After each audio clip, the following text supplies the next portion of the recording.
The Way of Will John. Guys, what's up? Welcome back to another one of the world's greatest podcasts of all time. Shout out to Rode, sponsor this podcast, the audio solution for all of us. We have a special guest here today, the first professor on the podcast, Professor Camille Baker. How are you doing? Yeah, good, yeah. Okay, cool. So, as stated, you've just been promoted to professor. You want to go ahead and kind of give us your background on who you are and all the things that you're into. Okay. So my name is Camille Baker. I am a professor of what am I now? I am professor of interactive art and I'm just getting used to my new title. It's new, yeah. Immersive and interactive arts. That's what I'm the professor of. And I'm originally from Canada. I've been in the UK for going on 13 and a half years. And my background is varied. I would say I started off doing various kinds of arts. And my biggest loves, I actually just did a presentation on this. My biggest loves were starting off dance and music. So I was in multiple bands in Vancouver, and I also studied modern dance, strangely alongside sociology. And when I graduated, I focused on being an indie rock musician, and that went okay for a while, but then I grew up, and at the same time I was doing little things like classes in video production, classes in sculpture, and I was also starting to think that I was getting into documentary filmmaking, and then I started to think I could publish myself. I don't need these gatekeepers in film and media. So I started to teach myself HTML and video, and web design. And from there, I started getting into the I guess you could say, the wild world of new media, and decided after 10 years of doing all that, I also, in between, I tried to start an art gallery. That didn't go so well. I mean, we just couldn't afford it and weren't selling any art. And tried to start a new media company. And then I realized at some point that I wasn't a business person, really. And I just couldn't do business. And also at that point, there was what's called I'm sure you know about this, the .com bomb, which means all the great activities that were trying to get started on the web kind of failed because I had no business plan around 2000. So I regrouped and thought, okay, I'll go back and do a 1-year creative technologies course. And so I did that, and that was intense. I learned every kind of media production, particularly web focused, and what was it? DVD production. Oh, wow. And that was interesting, but it wasn't enough. I thought, I need my brain stimulated. So I went back and did a master's in interactive art in Simon Fraser University in Vancouver. And that got me really opened up to this other world that was sort of the I guess you could say, the art and science and philosophy of interactive arts. And I worked with some amazing professors there that were doing this combination of wearables, dance, and interaction design. So that's like one thing led to another kind of thing. I've kind of followed the path that fell in front of me rather than guiding it. And so here I am. I decided to do a PhD after I couldn't really get much work with a master's in applied science. And I decided, okay, I'll do a PhD. That's interesting. And managed to get I guess you could say, a sponsorship in the UK through the BBC R&D at a place called University of East London in the Smart Lab Digital Institute. And so this is research and development. Sorry to... R&D is research and development. Sorry.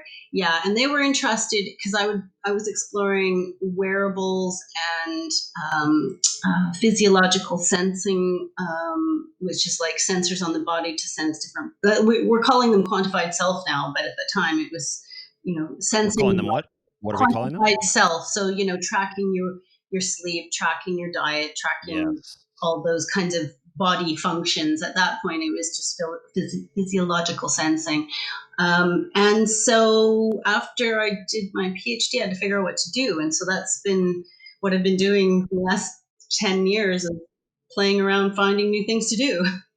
So that's really interesting. So am I wrong to say that this is, so it's interesting how I came upon you, because as I mentioned to you, I subscribe to this.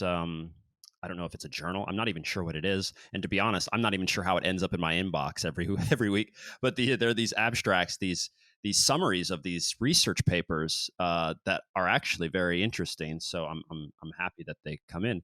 And one came across on a study of telepathy and possibly wearable technology, or the implementation of technology and telepathy.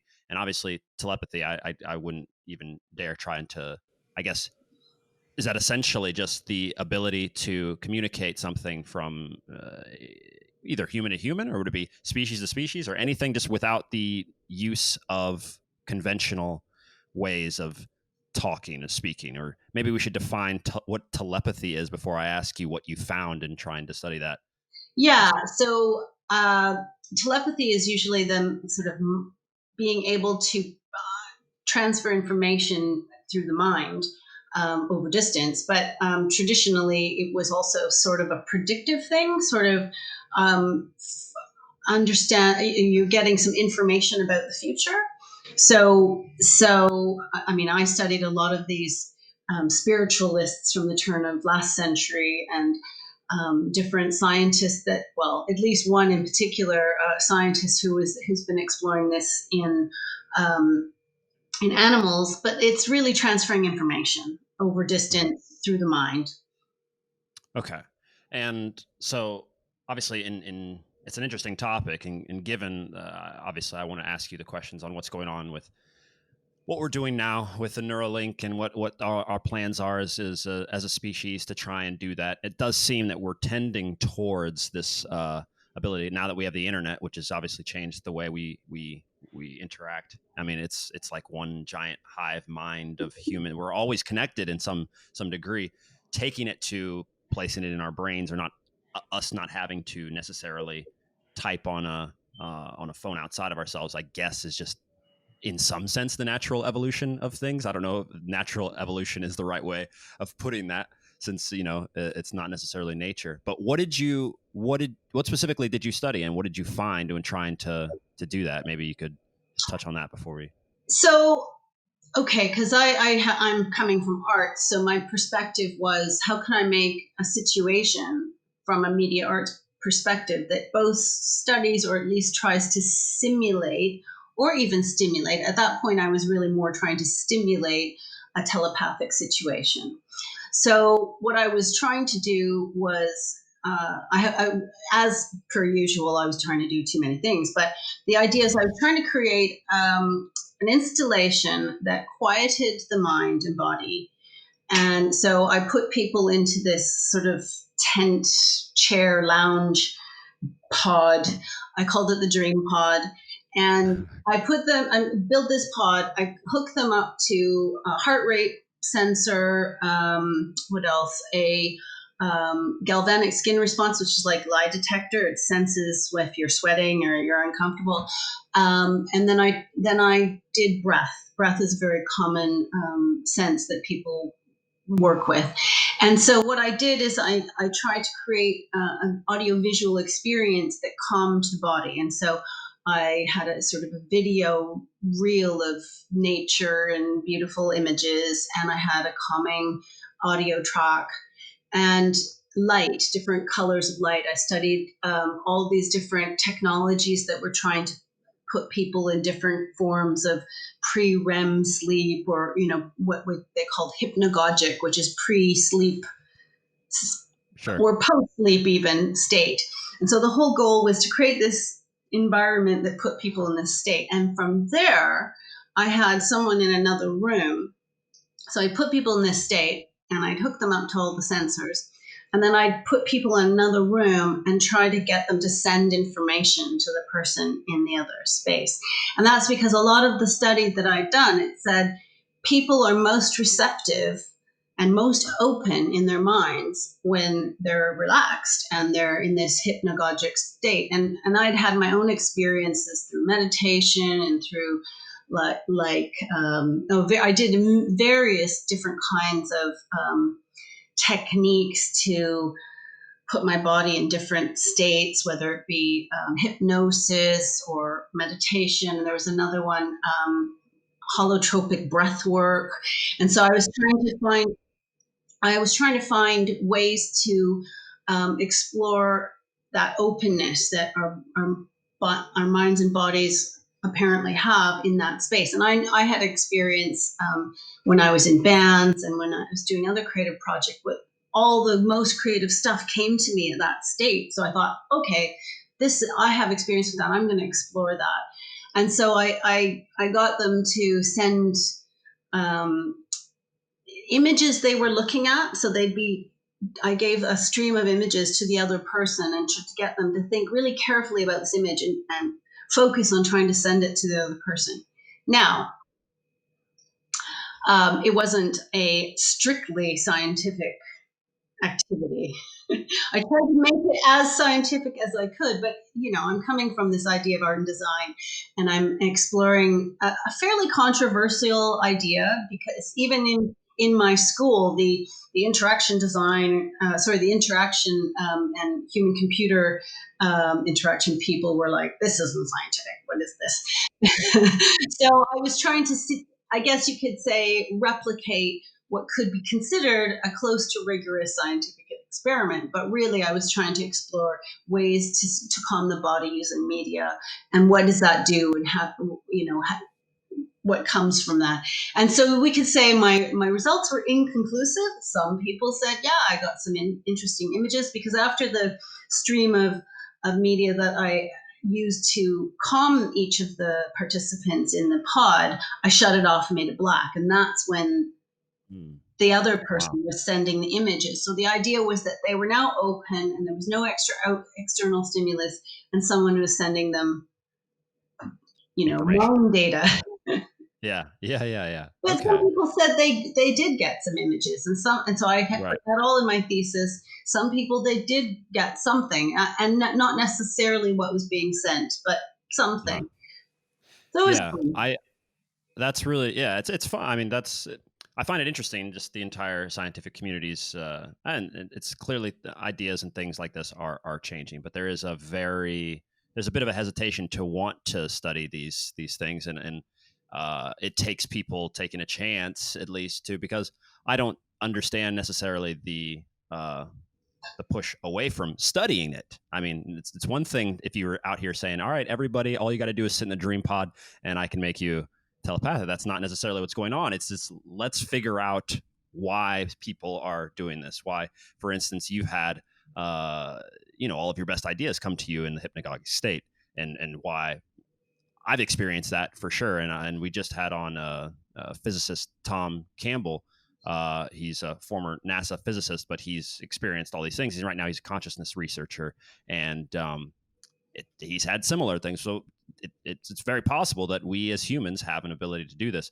So which kind of leads me to my next thing, because I should ask you I don't know if you know anything about the Neuralink, and this is going to get us on to privacy, and you're in wearables and all that stuff, and what that means for us as a society. But what do you think about that? And I don't know if you've done breathwork, you've done all these things. People also use hallucinogens. I guess we call them hallucinogens, whether they're DMT. Ayahuasca has become this huge thing in society now, to have that experience, and people claim to be experiencing all sorts of things, when they do that.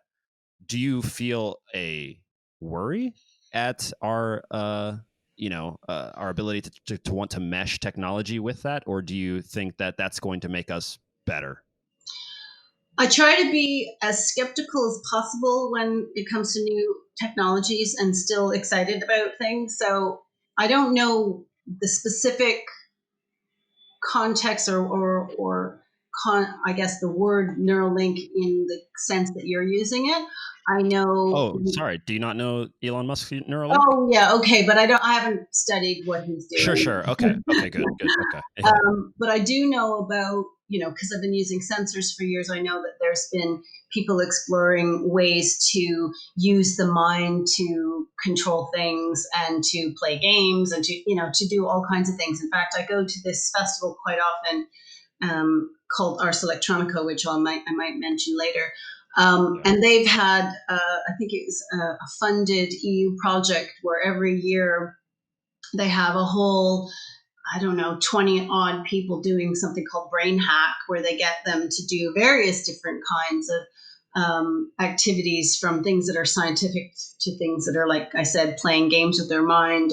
So I know about all that kind of activity. I also know the EU put a report a couple of years ago about the direction of wearables, and that they're moving from wearables to injectables and to ways of linking the mind and with technology. My feeling personally, and I just published a chapter in a book about this, is that we have to be very careful about that. We have a lot of surveillance going on already in the world, and it's increasingly frightening and increasingly causing a lot of problems. We've seen things like people being incarcerated for completely spurious reasons because they turned up on a facial recognition cam. So I'm really critical about that, and I know a lot of my peers in the artistic sort of tech community are also very skeptical about the role of this. Now, in terms of possible benefits, there's some really interesting things you can do. I mean, one of the things that I was trying to say in my master's way back when, and I had researched a lot of scientists that were exploring this, and okay, thank you. I was looking at astrophysicists that were looking more to do with what you said about opening the consciousness and being open to different kinds of ideas and different kinds of experiences, and people like Rupert Sheldrake, who's a biologist who's been shunned by the biology community, but has he really? I thought he was. Well, he's got a lot of supporters. He's got a lot of supporters, so they're not necessarily in the scientific community. I see. Right? And he's written numerous books about this idea of morphic resonance and animals being able to know when their owners are coming home, and this sense of telepathy. My worry about tech, going in and putting stuff in the brain or in the body, is that we're not exploring what the body can do on its own. Okay, which I think is still quite powerful. We don't.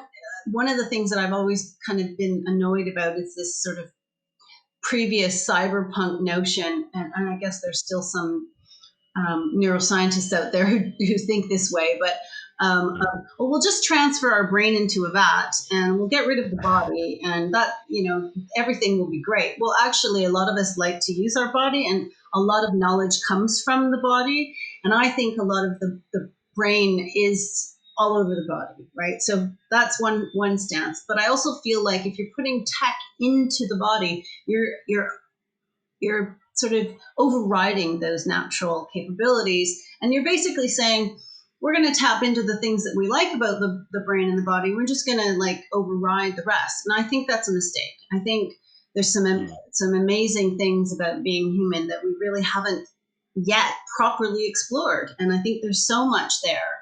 And I'm interested in technology that can extend and maybe augment the body, but not in the sense of the transhumanist folks out there, I suppose. I feel like we have other things that, again, it's about bypassing the body and doing other things, and I'm not sure I'm on board with that. Right. Yeah. I don't know that I necessarily am too. It's intriguing, and obviously all the benefits that we can get from in the medical world, whether these are solving solutions. Obviously, the Neuralink has been linked to to stopping, seizures for people with Sure. what is it, epilepsy. Those are all great Right. things. No one's Right. against that, and No, clearly that's not absolutely. it. It's some form of being able to hold on to our humanity, or Exactly. if it's the case that we even need the technology to do that, which is why I think it's important to study, like find out. I mean, what do we know? Sure. If it's Sure. possible without it, then what are we doing? I mean, augmenting it would be great. I think, at least to some, but I think probably the answer with all of these things is balance. Yeah. And you mentioned this slight concern, like we're always being watched and we're always doing this. And I think I'd asked you off air if you'd read. I had just basically finished reading Edward Snowden's book, which I can't remember the name. Maybe Paulus, you can pull up the name of the book, or do you remember?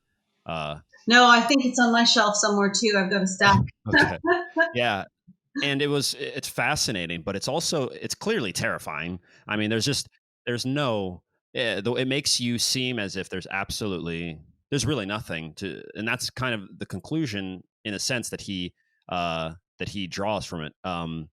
Is that oh, sorry, Paulus? Yeah, his name is Edward Snowden. That's the name of the author. But I I don't know what that means now that we're here at this stage, because technology is.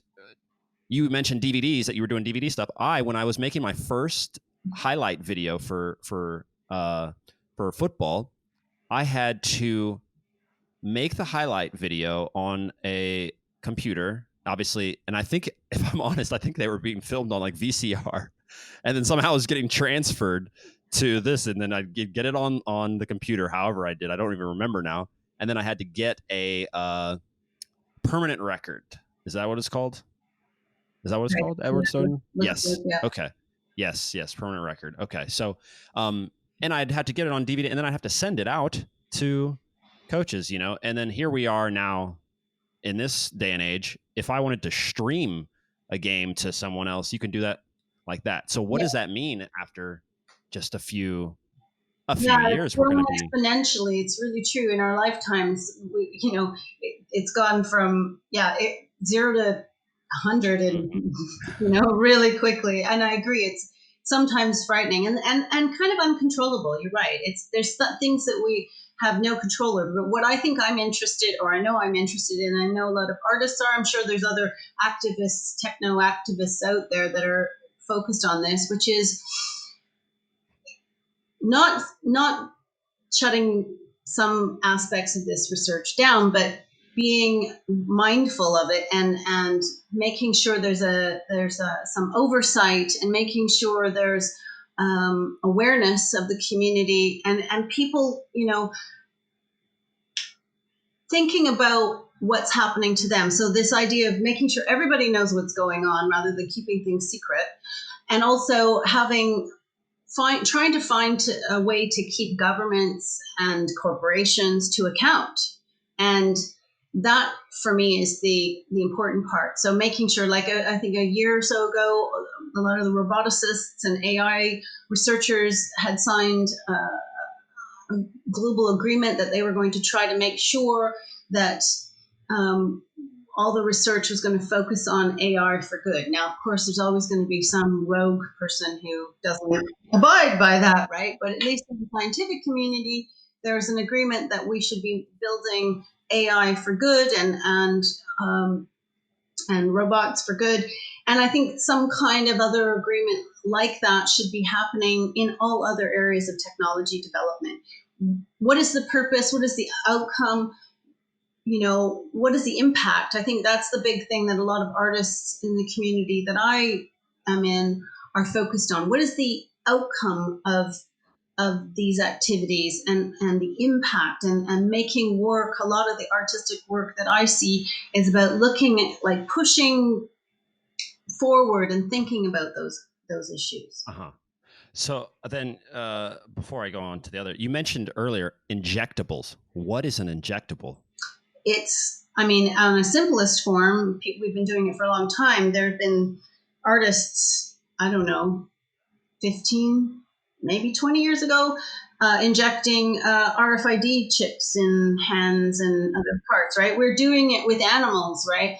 But more and more people are opting so that they can just, I'll just use my chip in my hand or whatever. But it's going further than that. And that's things like injecting nanobots into the body for medical purposes to attack certain kinds of cells.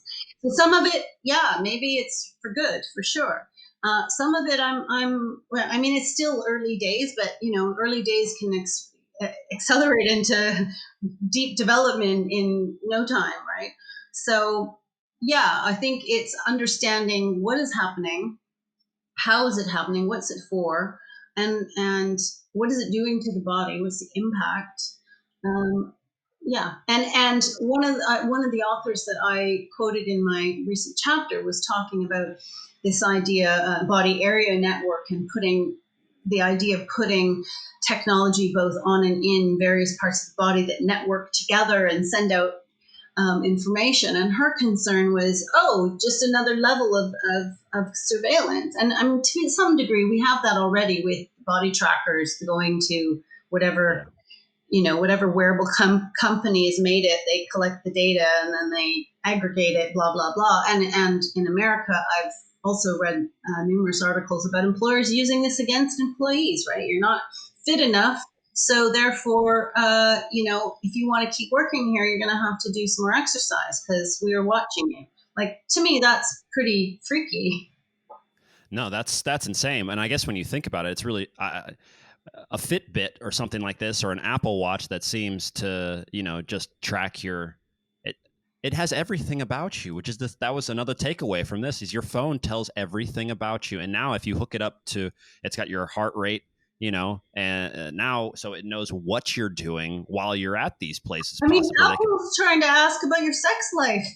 Exactly. Yeah. It's beyond where, and we've just gone, that's okay. All right. And we, all these comedians out there have all the jokes about what happens with the user agreements. And we don't, you can't read them every day. You might even be asked every time you get on a website, you're asked for a user agreement. You just got to click OK. The cookies. Can we watch you here? Can we watch you sleep? Can we watch you in your kitchen? Who knows? And it's just too much. And then they sell it back to you. What's that? Then they sell it back to you. And then they sell it right back to you, of course, and they use that to manipulate all the things. And it's really strange. And overall, you just have this general sense. I'm of the mind that the overall general sense of humankind tends towards good. And I think overall, I'm okay. So maybe you don't, but I've been meaning to read. I'm not sure if he is American. I believe he is Steven Pinker.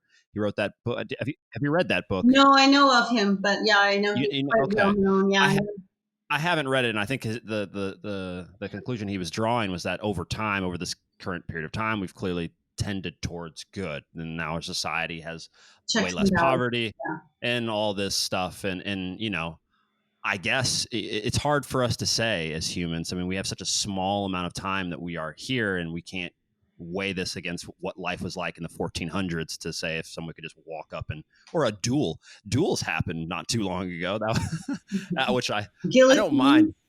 Yeah, well, the guillotine, which is, as a matter of fact, it's really funny on the guillotine. I just saw the statistic. The very last public execution, someone who was executed by guillotine, was actually on film.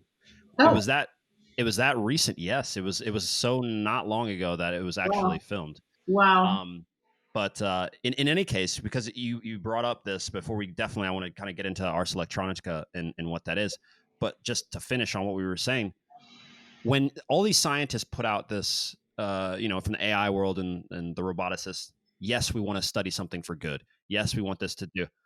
Does that mean, is that just a bunch of, I don't know, maybe you have a different, it just sounds like a bunch of nonsense, because the way it works in the US, what about all the military? What about the military? What about all these people? They have to use corporations, or they have to use these people. They don't necessarily just go, all right, this is the US Army's, they go to Lockheed Martin, or they go to these giant companies and they say, you study it, we'll use the technology after you sort it out. And these are they must be the same people. Or how does it work in that world? I mean, I think what it says is a number of scientists have I'm not all the time, all the scientists, what it means is that a number of scientists, very well-known scientists, have said their conscience tells them that they will not do something that will harm humans. So what I would expect, of course, people can make agreements. Like in science, you see politicians and other people doing this all the time, right? Maybe if the price is right, they'll change their mind. But and of course, the system is different in America, where there's a lot of privatization, whereas in other parts of the world, it's less so. In some places, they're communist or fascist, and people don't have a choice. But I think at least for that group of scientists, very well-known scientists, they have made an oath, and we would all hope that oath is like a doctor's oath, that they to do no harm. So I suppose we have no way of knowing if they're going to keep that oath, but we'll hope that they're reputable and respectable and honorable enough to go, to carry that on. But there's always malicious folks out there, and I hate mentioning names, but we're looking at this, at least in the UK, Russian interference in all kinds of things, and it's state-sponsored interference. It's not even rogue hackers, right? It's state-sponsored. Yeah. Same thing in China. So who's to say who's going to bypass that idea and do what they want? And if you could speculate, I got the Manchester United sleep specialist to speculate on where he thought we would be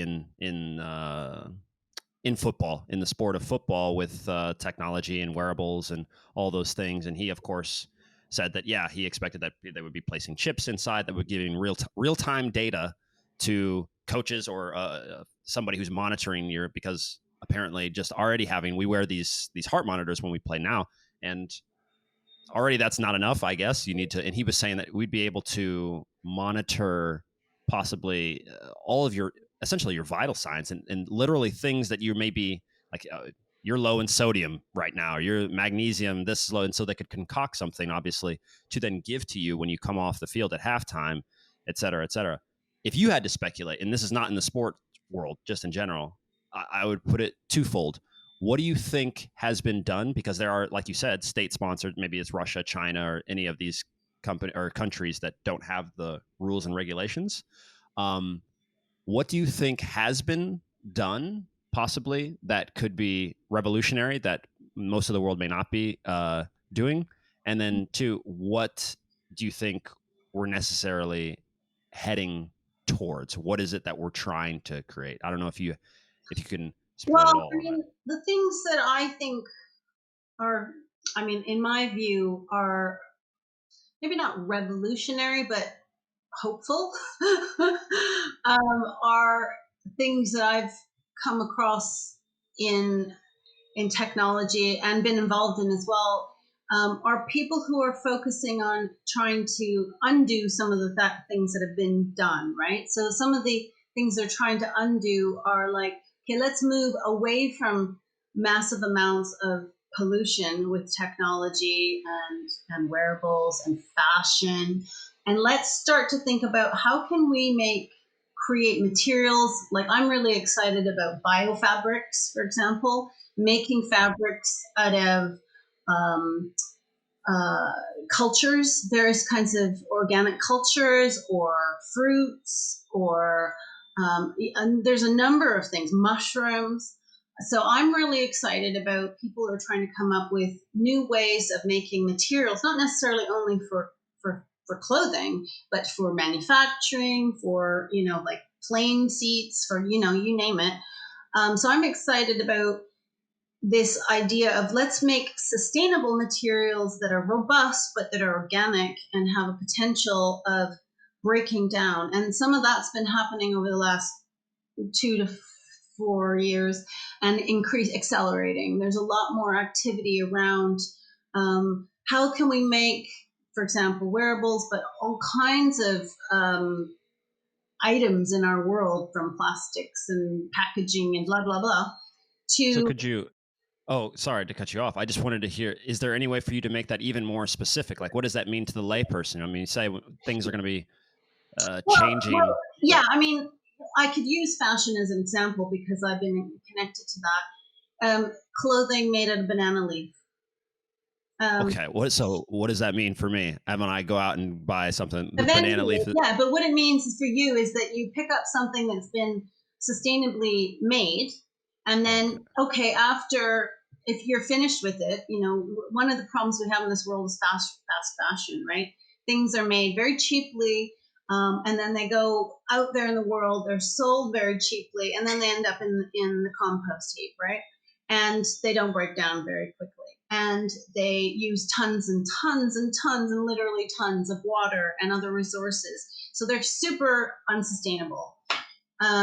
So on every level of the life cycle of that product, they're completely unsustainable. So for you, having something made out of pineapple or banana leaf or any number of one of these things, mushrooms, means that you're buying something that has been made sustainably. And then when you're done with it, you can chuck it out and it'll biodegrade in maybe a year. It might not be immediate because you want it to be initially robust so you can actually wear it. And there might be specific types of recycling you need to do in order for it to break down. Some of them take some extra chemicals or extra things to enable them to break down, but they're essentially compostable. It means that we can start to feel less guilty about how much we consume.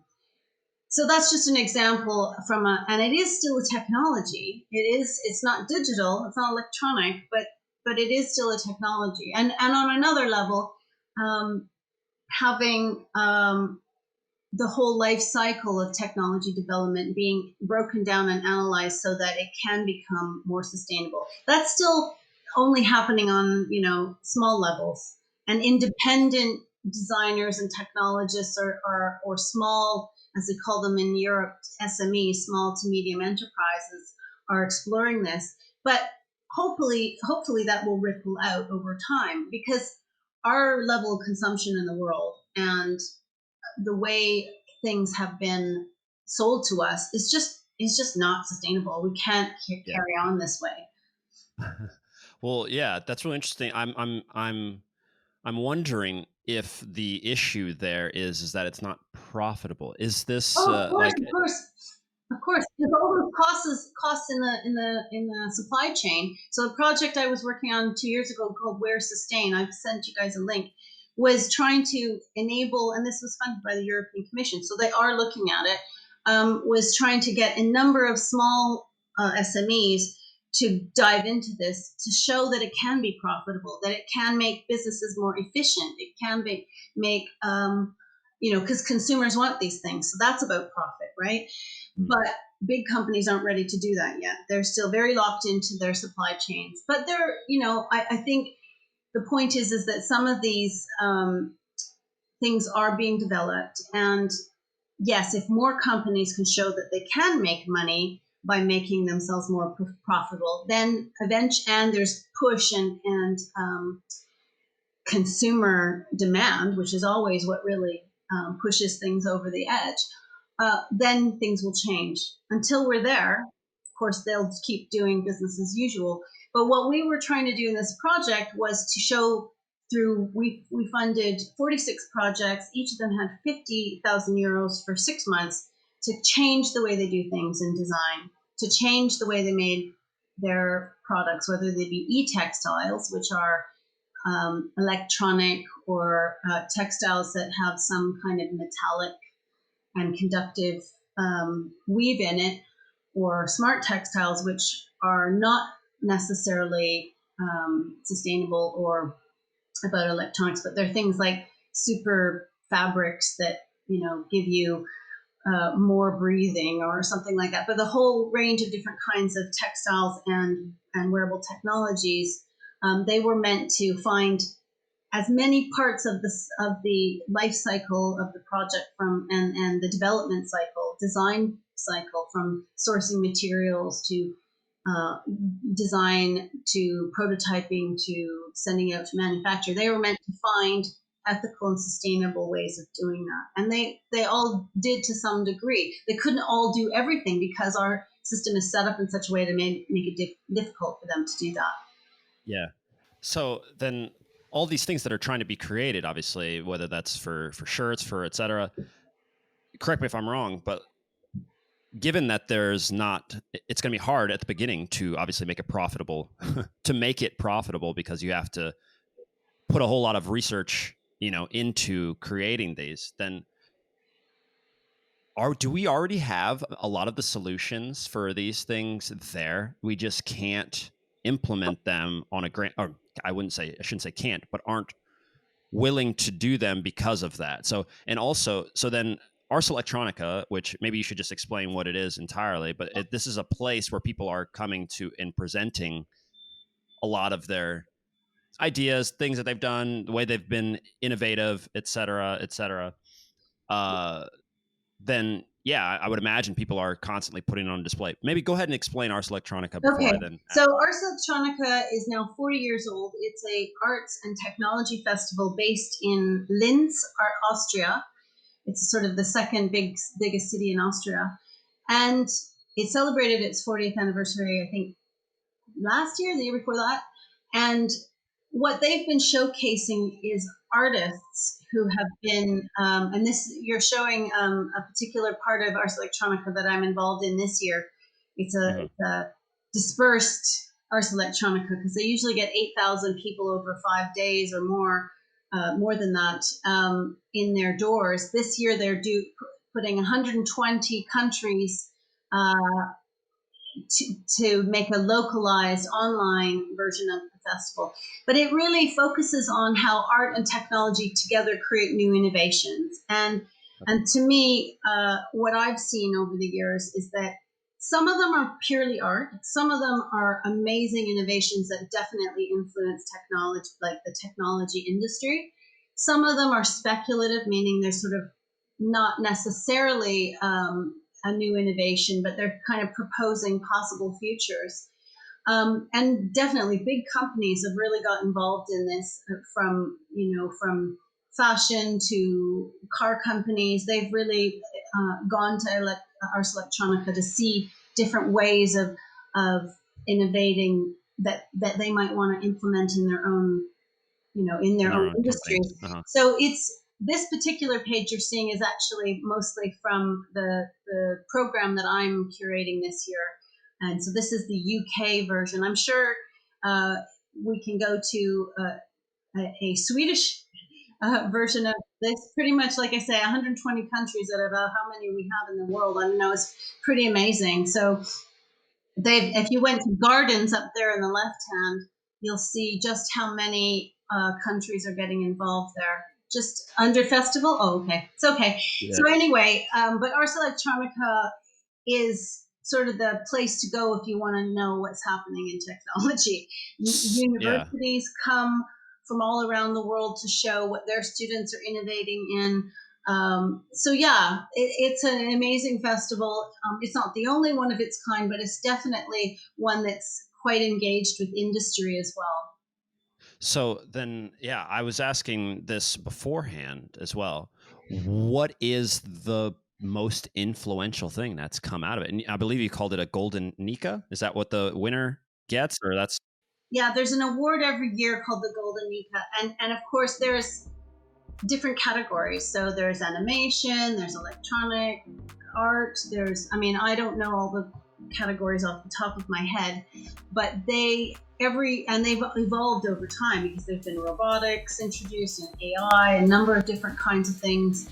They used to have a category for net art, which is, I don't think anymore, but it's looking at different areas of art that are incorporating technology, and the Golden Nika, it's judged by a jury who decides how it's the most innovative in the world. It's kind of the con of art and technology. But there's been a number of amazing things that have come out of it. A couple that I'll mention, because I mentioned to you the other day, and I find them kind of interesting. And one of them is actually more part of what's called Starts Prize, because it's a project that I'm involved in. It's more of how to look at collaborations. But one years ago was I don't even know if it won the Golden Mika, but it was definitely part of Ars Electronica. Was what's called Arduino, and Arduino is a microcontroller and a sort of a system of electronics that really, I would say, revolutionized the design and electronics, small electronics, at least DIY electronics areas. I don't know if they're industries, but it really revolutionized the way artists can work with technology in different forms of electronic art and prototyping. Absolutely, for any electronic students not necessarily in design who are wanting to prototype, it's a simple, quick, easy to use, and very much adopted by artists and designers. But like I say, across the board of tinkerers and makers, and so that's one thing. That was years ago. That's like 2004 or something like that. And more recently, one that won the Starts Prize was a Japanese pop star who was recording her songs on a DNA strand and just showing How do you do that? turning the DNA into a storage unit, which is now more people are exploring. So those are sort of examples. There's more sort of design and architecture examples. There's public space examples. There's a range of different examples. I urge people to go look at some of the things that have come out of it, because there's so much. It's actually mind-blowing. If you ever go, you will never be, even in 5 days, you will never be able to see everything. Oh, okay. So it's that expansive. Thousands of exhibits. Thousands. Wow. It's okay. Huge, and it's brilliant. And some people think it's getting too commercial, but I think you have to have something that bridges that art, innovation, industry gap, or it'll never change the way we're doing things. Exactly. Yeah, it has to be able to touch the practical nature of the way that we live, and the commercial setting. It's something that people have to live with. I mean, I get the purists that all just want to, and I'm sure I'm no artist myself. And honestly, if you saw me draw, it's hilarious. I can't stick figures. I seem to screw those up as well. But I'm not kidding though. But like, I do consider myself a rather creative, person. All of my interests are pretty varied, and they involve the creative arts. But the art portion of actually not everybody sketching, visual is fine. Exactly. Yeah. So, but then I would wonder, because we did talk about this as well, the whole VR world. So the virtual reality world, and I'm sure in art, this is also a thing. So here's, in our world, in the football world, they come to us and they say, hey, we're a VR company. We've got the new revolutionary way to train. You put on this headset, and you carry 6 computers with you to the field, and we'll put you in a thing. I swear, it's really like this. They're all so convinced that they have the right thing, and you put it on and you do all this, and it's nonsense in one way, because that's not better than me just taking all of the nonsense off of my head and just kicking the ball at the field. You haven't provided me anything. Have you seen, and I wonder if it's going to change the way we watch movies, when something like the Oculus Rift, which you have tried, or you maybe even have an Oculus Rift? Oh, you've got one right there. I have actually a Quest. A Quest. Okay, so in this thing, they're all so cool, because when I walk through, whenever I am back in the US, like you'll walk past, say, the Microsoft store. They have a store now, and there's all these VR things set up, and you can watch what the person sees. I did it the last time I was there. It was a first person type of shooter game that they had, and 100%, my heart was going, because they put you in this thing, and it's immersive. To that sense that I'm ducking and dodging. My heart is really racing. What have you seen in that space? I mean, clearly it would be different from art, because you could create this world, and you could do something that doesn't necessarily have to be so practical. But have you explored that? What is it that you do with your Quest? Like, well, I mean, I started off a couple of years ago researching it from the point of view, because I was really interested years ago, this idea of using the mobile phone as an artistic tool and collaborator. So I wrote a book about this called New Directions in Mobile Media and Performance, and it came out in 2018. And so I was looking at the different ways in which people are using mobile, but not just mobile, wearable, and wearable on the head, including the VR and AR. And so I went and experienced a number of different projects in AR and VR just to get a sense of what was happening. Of course, it came out in 2018, and that was sort of the beginning of the renaissance, I say, because of course we had VR in 1995. I still don't think anybody has quite yet topped Shar Davies' piece from 1995, which was fully immersive and was tracking breath and blood and other things, and was like going underwater. I don't know if even a lot of people even know about her, but she was an amazing. No, I was going to ask what is it specifically that happened? She was an artist from the 90s, and she started a company called Soft Image, which then got sold off to, I think, and became either Maya or one of the big 3D softwares. So she's a millionaire and lives somewhere on an island and whatever. Okay. But before that, she made the beautiful VR worlds called Osmos and Ephemer. So go Google that, people, if you're listening. But really, more recently, and I think it's slightly a rip-off of her, there was a project here, it toured around, and it was in the Saatchi Gallery. And I don't say that in a disparaging way. I don't think they directly ripped off Shar Davies, but they sort of represented what she did in 95 slightly again. And they're called Marshmallow Laser Feast, and they're really cool art and VR company. And sort of have an interest in exploring what you can do.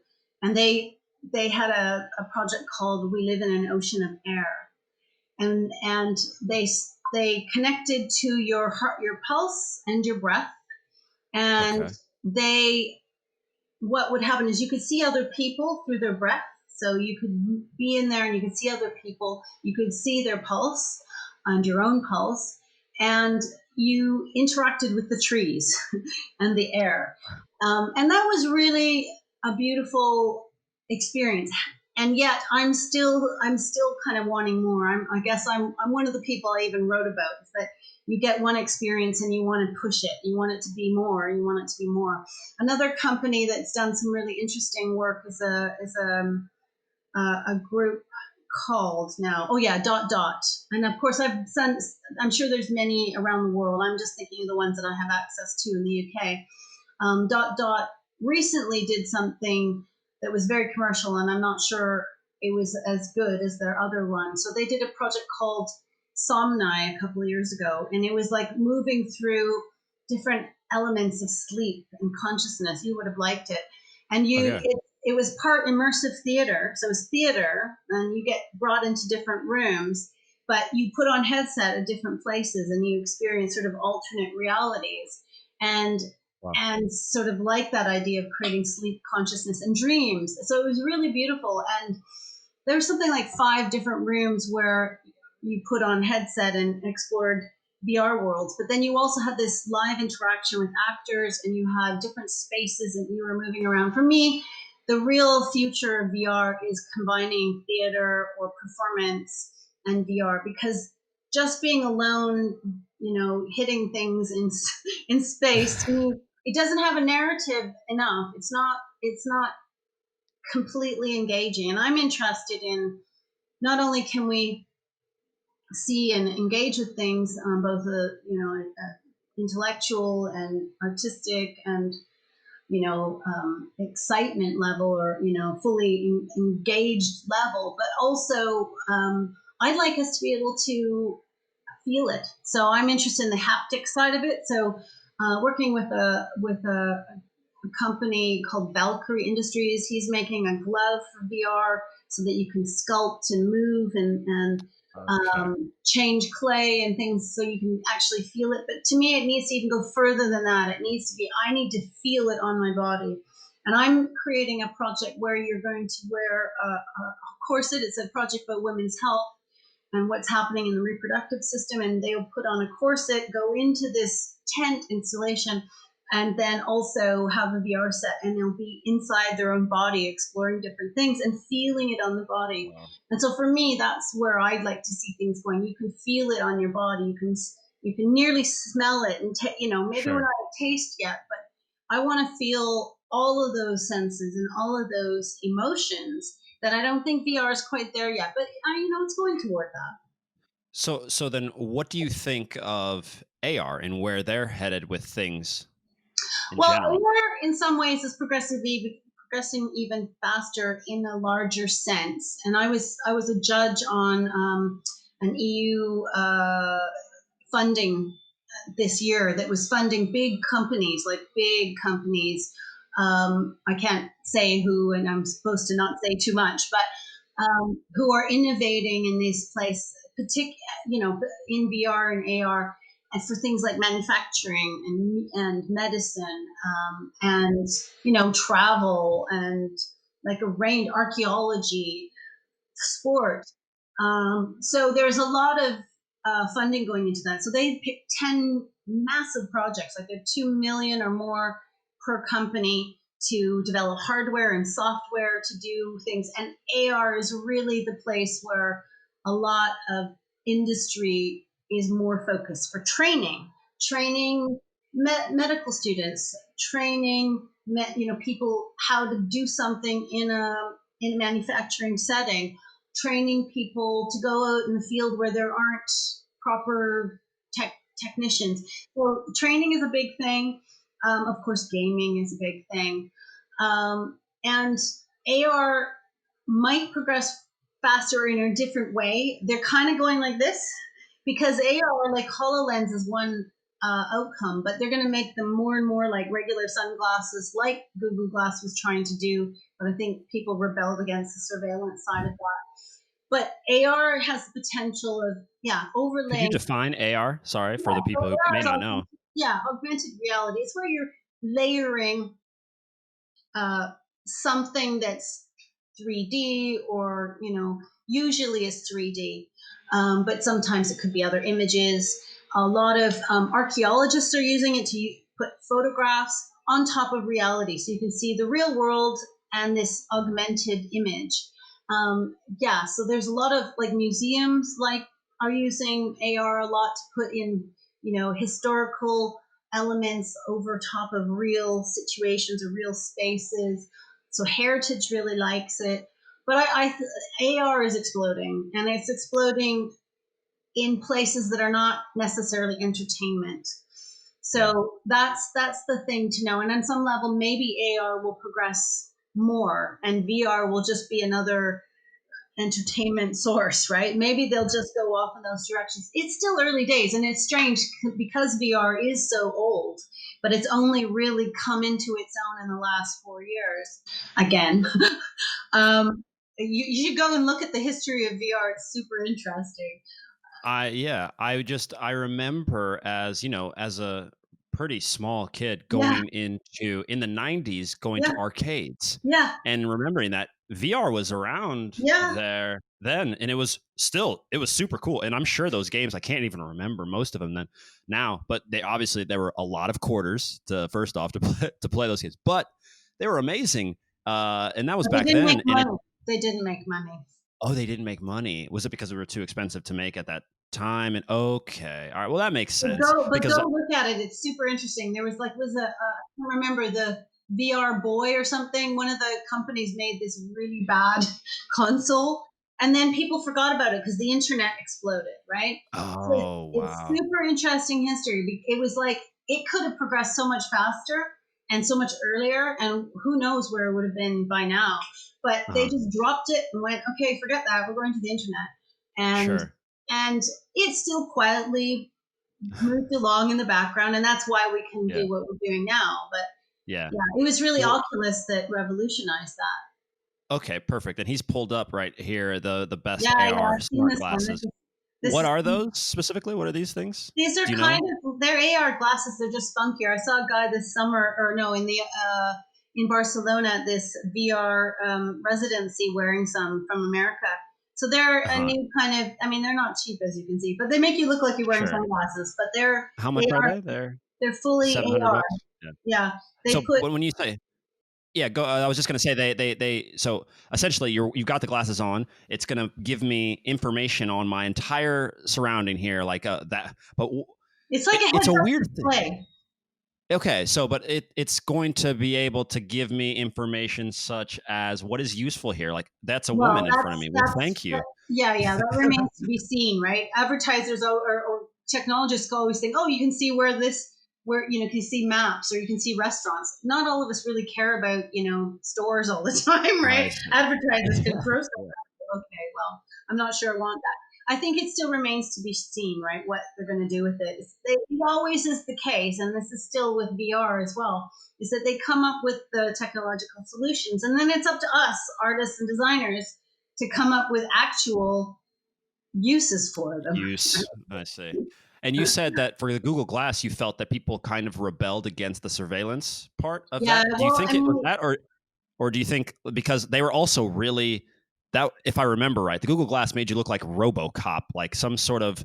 You not think that maybe also the design had some issues because it just looked clunky? Who wants to wear this thing that makes me look like I'm really weird walking down the street? And then, oh, you're right. I see what you mean. Do you mean the surveillance of other people? Because that would also make me really uncomfortable that this person is just sitting here recording me yes, and then that was the sending it number to Google. one complaint. But also, they do Okay. make them more funky and cool eventually. And there's ones that are similar to this that are even without the rims, the little camera. But I think it was mainly the surveillance. Other people didn't want to. They didn't. I don't know what they're looking at. I don't know what they're seeing when they're looking Yeah. at me. So I think it's changing the direction. But we'll see. We'll see. I think the value in AR is not what they advertise. The value in AR and where the money's going, at least in Europe, are these things I mentioned: training and finding and teaching, and having kids being able to see things on top of the world and being able to learn from that. And just like there's so many other applications that are not entertainment, and they're also not these what we think they're not advertising. I'm sure those people are in the game as well. But I think the interesting thing about technology is we think one thing and something completely different comes out, and that's Yeah. interesting. I find. So then, just to kind of put everything in perspective as well, how do you go about your daily life with technology and all these things that you have in fashion and all this stuff that you have? Are you just full of cool technological things running around your house? Can you levitate things in your home? Do you have a Alexa or Siri or any of these? You don't have any of those things? Like, so how do you? No, and that's for why, or how do you do? How do you go about? So I finally caved. I've been very much against renewing technology all the time, because all the issues around conflict minerals, small children being at gunpoint and digging up coltan so we can have our nice mobile phones, and people jumping off buildings to kill themselves in China because they work 40 hours a day. I'm Yeah, exaggerating as well, yeah, yeah, but you know what I'm saying. All these like totally. really major issues that we just don't talk about and it's just rolled under the carpet or shoved under the carpet are real things. And I've been trying personally to not facilitate that. Although, like my partner said, I'm also it's probably I'm only hurting myself sometimes because I've been having the a very old phone for many years and I dropped it a million times and it's hardly working anymore. A Sure. computer that's like nearly 10 years old and also Oh barely wow, works.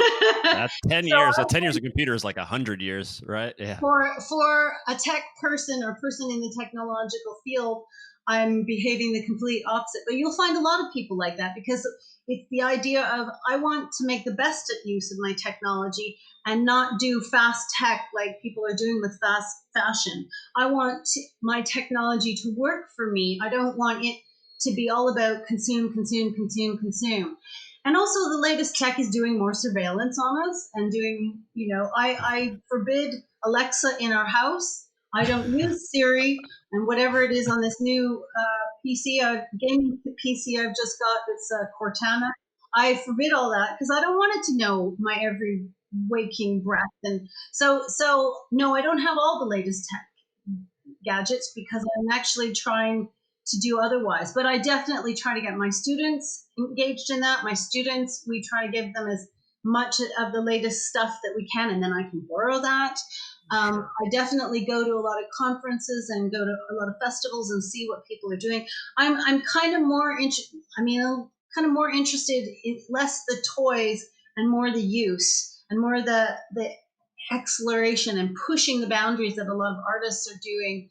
I'm also interested in the activism. There's a large sort of artist activist contingent out there trying to find ways to innovate technology and push it in ways that in some senses they might even get arrested for because they are challenging the government's behavior, or they're challenging, in particular, surveillance culture.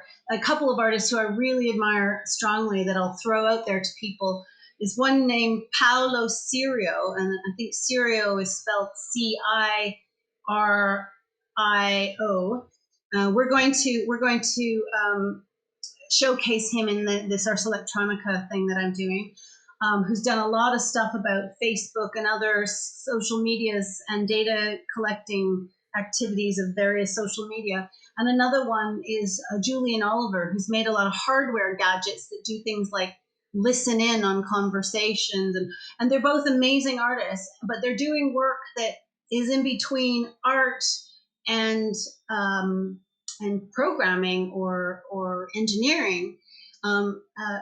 Julian Oliver has something called Critical Engineering Manifesto, and he's really all about technologists and artists should be challenging people, but also governments and politicians and companies to do better and to think differently. Another great artist in that realm is a guy whose book I have actually. I think I showed you this the other day. He's a great thinker and artist. New Dark Age, by James Brittle. James Bridle, yeah. And he's done a lot of work around, challenging use of drones and drone technology and how that's being used in war. And I'm sure there's lots of women who I haven't mentioned who are doing amazing work as well.